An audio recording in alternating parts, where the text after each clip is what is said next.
नेपाळ गंगासागर एक धाम यात्रेला कोपरगाव येथून प्रारंभ झाला असून येवला तालुक्यातील कोपरगाव येथील सिद्धेश्वर यात्रा कंपनीतर्फे 18 दिवसांची नेपाळ गंगासागर एक धाम यात्रा काढण्यात आली।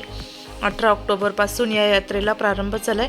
श्री क्षेत्र उज्जैन येथील सुप्रसिद्ध गायक ठाकूर यांनी श्री लामखेडे मामा यांच्या विनंतीला मान देऊन उज्जैन ते नेपाळ ते महाराष्ट्रासह एकूण 20 दिवसांच्या यात्रा प्रवासादरम्यान मनापासून आनंद साजरा करताना प्रेक्षकांना देवदर्शन सोबतच जेवणाबरोबर आनंद व्यक्त करण्यासाठी सर्व प्रवासी गाडीमध्ये विविध प्रकारच्या गाण्यांवर डान्स करून मनापासून मनसोक्त आनंद घेत आहेत। प्रवासी स्लीपर कोच लक्झरी बसने आरामदायी प्रवास करत आहे।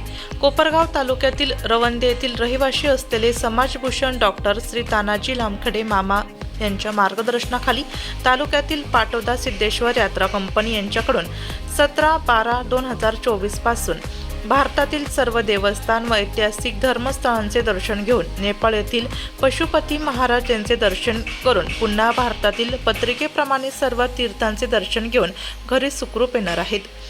राधे राधे राधे राधे राधे राधे राधे राधे राधे राधे राधे राधे राधे राधे राधे राधे राधे अलीपुरा घाट गौ घाट ब्रह्मांड घाट चिंतेश्वर घाट रणमोचन घाट खरेरा घाट गोकुल के 12 घाट स्नान पान यात्रा का हे गोपाल हमको आ बेटा होनी की ठंडी छाँव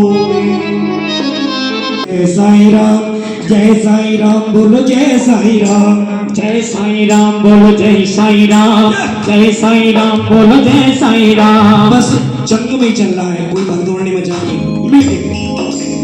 एक फकीरा एक फकीरा आया सिरडी गाँव में आ बैठा वो पीर तक छाँव।